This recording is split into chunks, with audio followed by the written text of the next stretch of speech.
remember that cold November evening so clearly, the kind that feels heavier right after Halloween, when the air goes quiet and everything seems to exhale.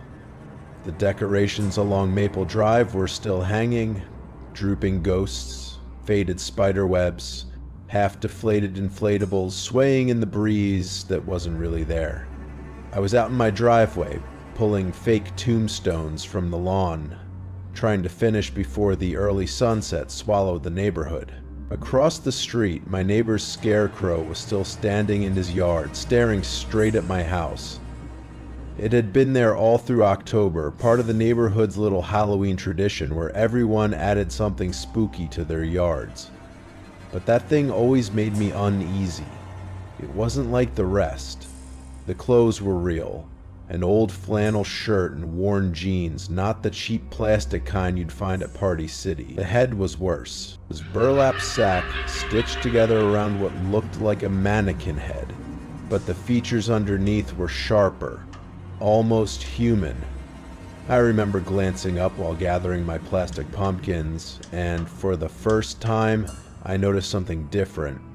The scarecrow's head wasn't upright anymore.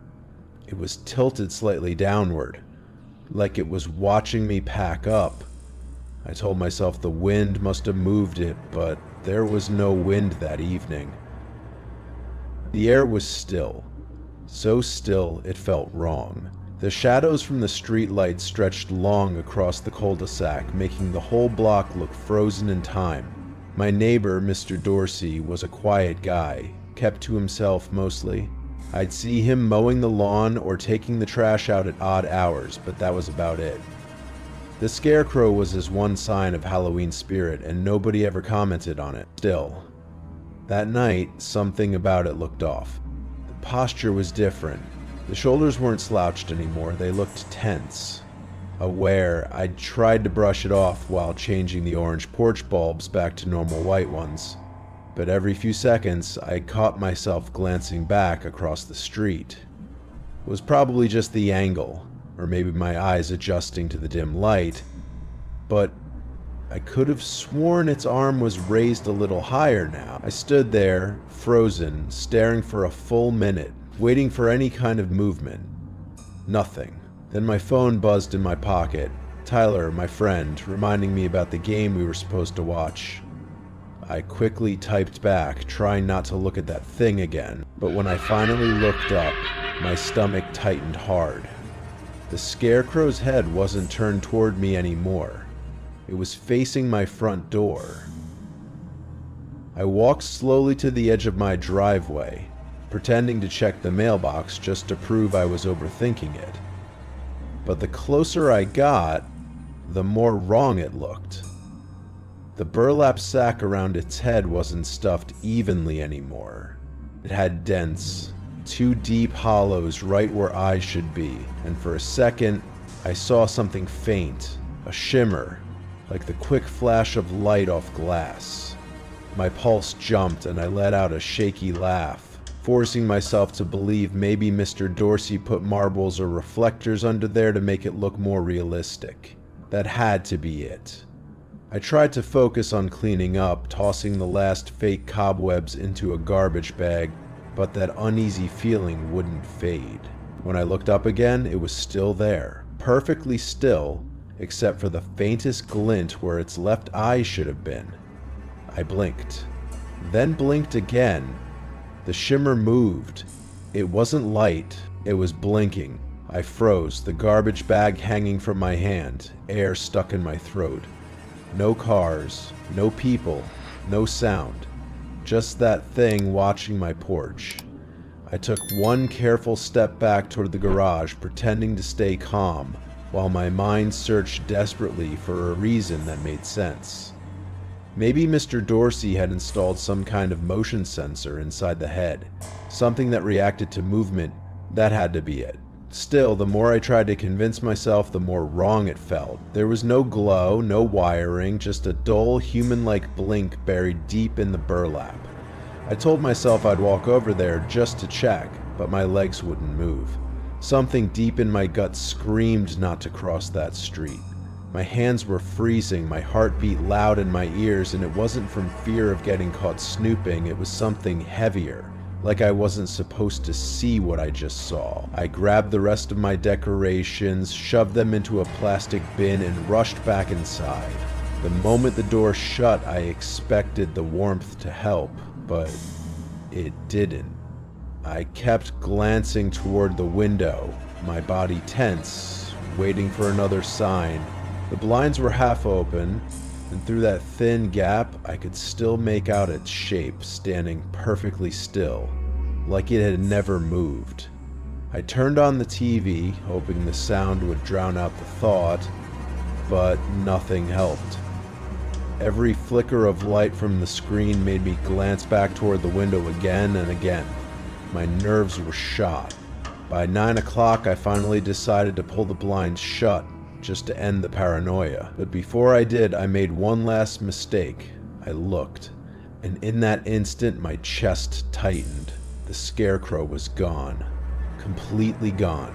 My breath caught in my throat as I backed away from the glass, staring at the empty yard across the street, my mind refusing to believe what my eyes were seeing.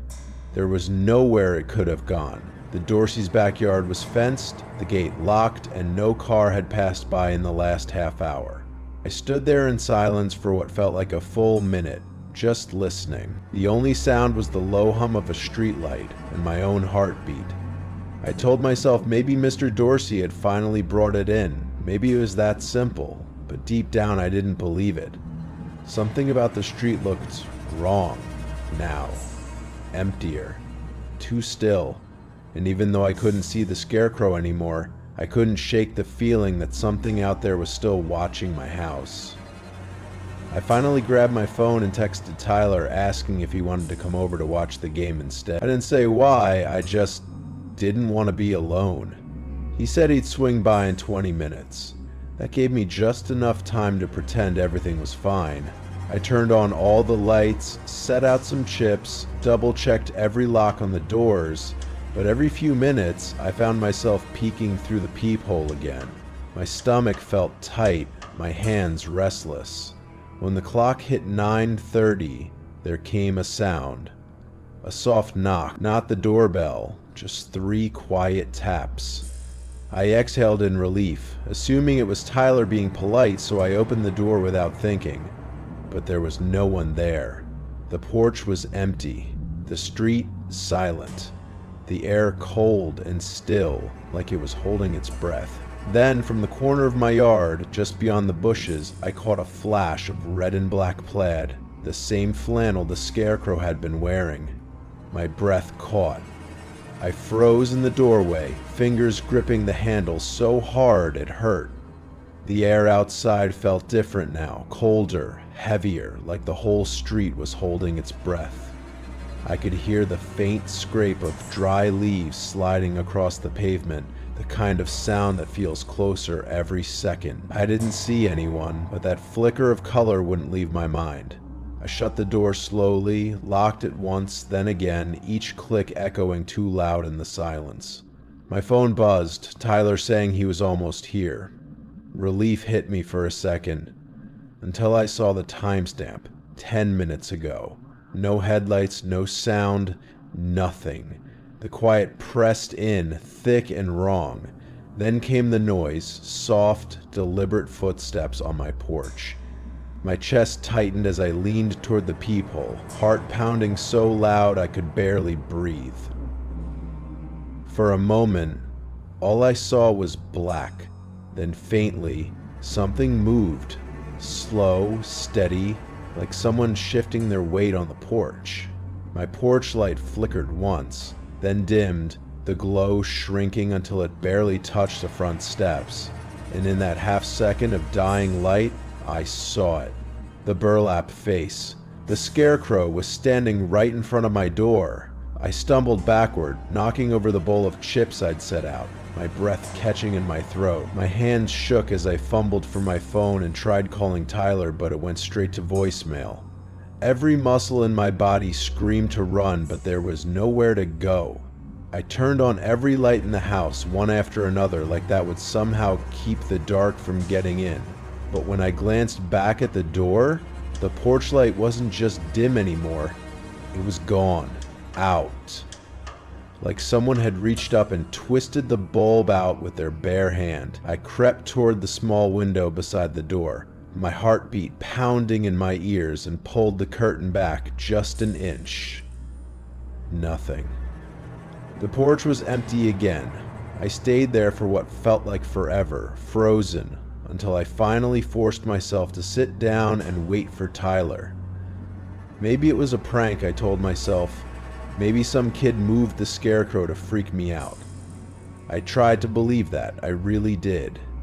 But then came the sound again. Slow, heavy, from just outside the door.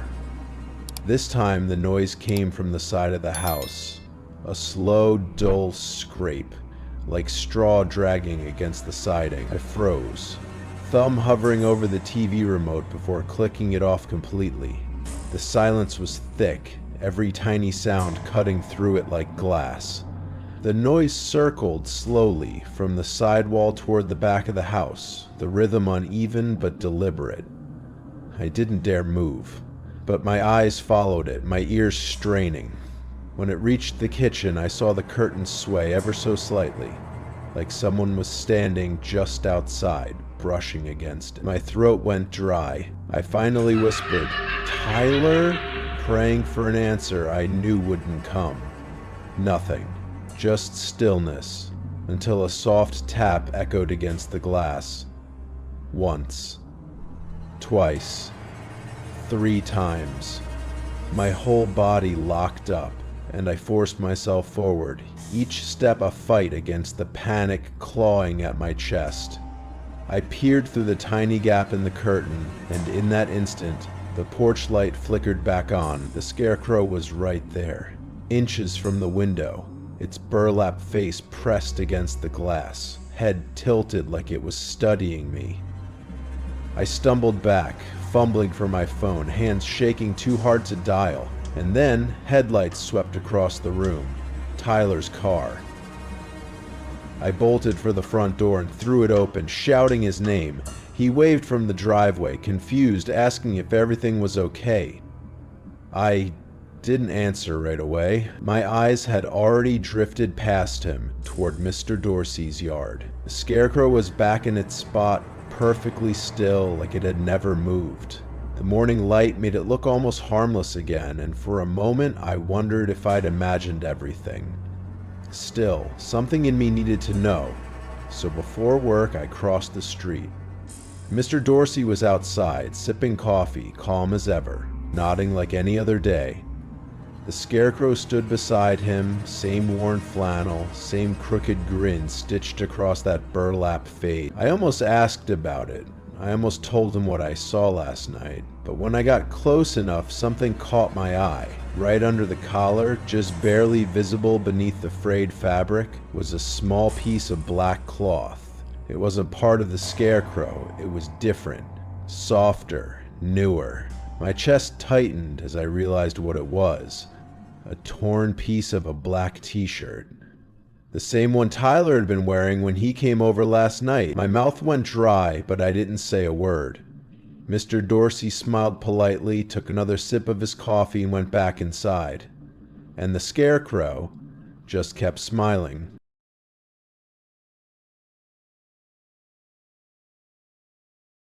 It was the week before Halloween, and our neighborhood looked straight out of a postcard.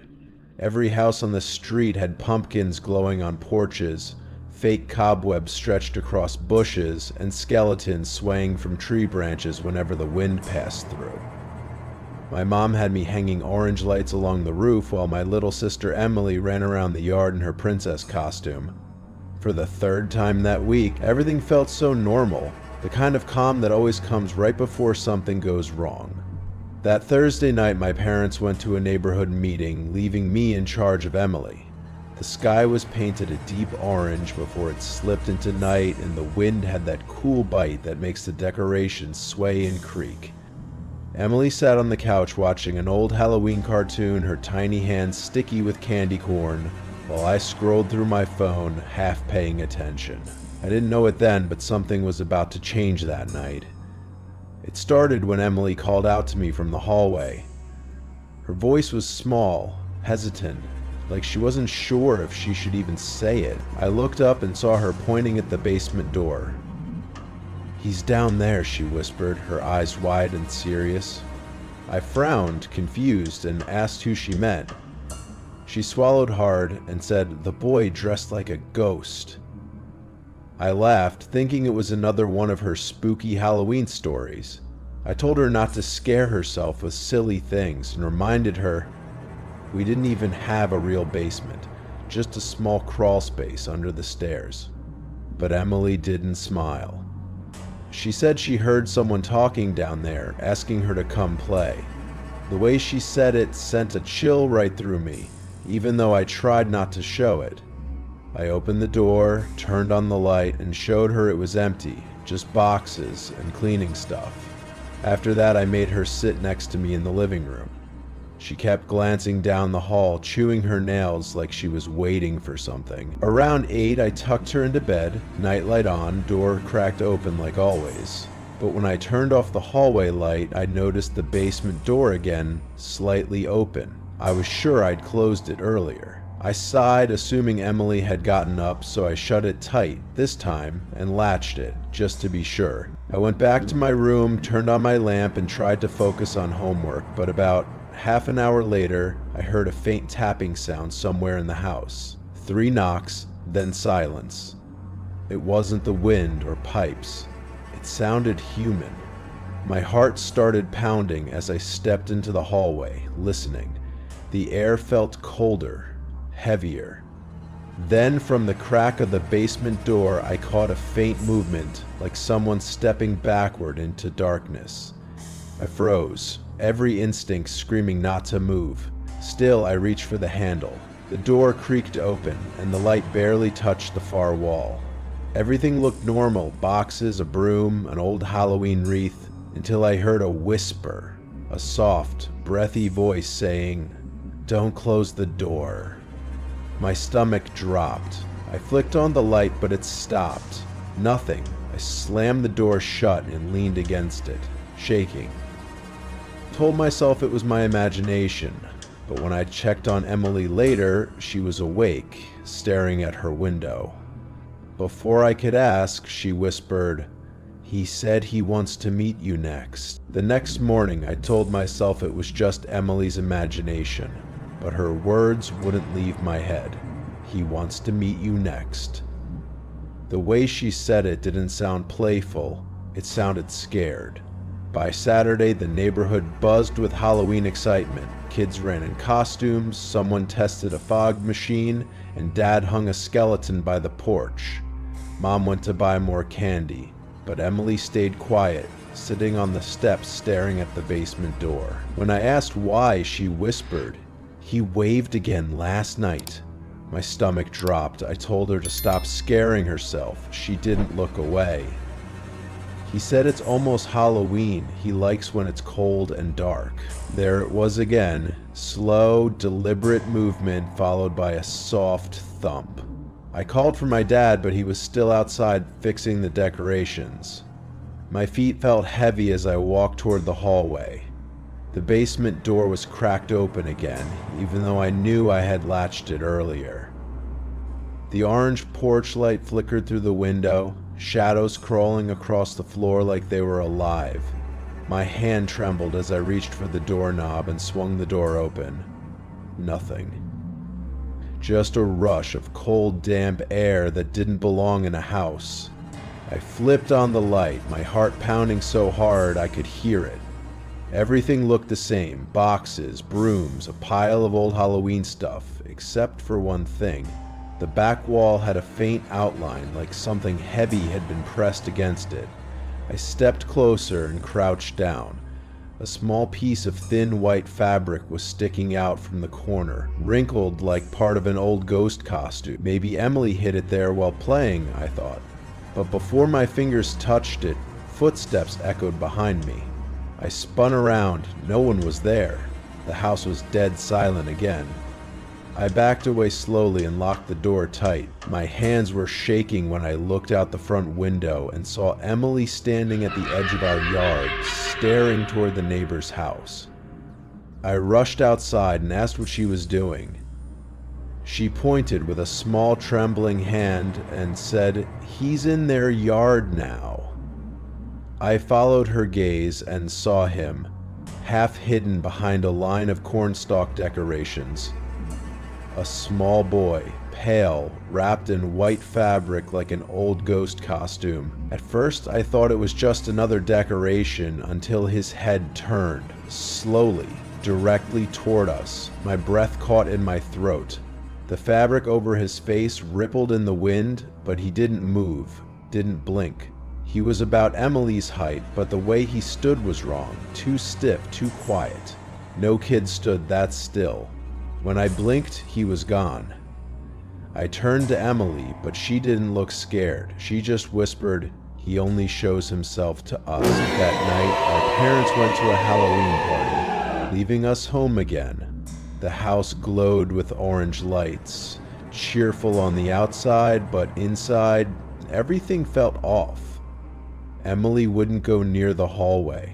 I tried to distract her with a movie, but halfway through, the TV flickered off and the lights dimmed, like the whole house exhaled. Then came the sound. Soft, slow scratching from beneath the floorboards. Ellie looked up at me, her eyes wide and glassy, and whispered, "He's coming up." My pulse was so loud I could hear it in my ears. I grabbed her hand and pulled her close, trying to sound calm even though every part of me screamed to run. The basement door was shut, but the handle rattled, faint and steady, like someone brushing against it from the other side. "There's no one there," I whispered, mostly to convince myself. I pressed my ear to the door and froze, breathing, slow, shallow breathing, inches away.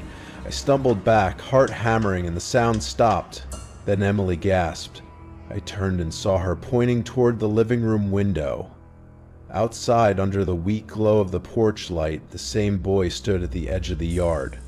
The white sheet fluttered around him, but beneath it I could see pale fingers gripping the fabric tight. His head tilted slowly, like he was studying us.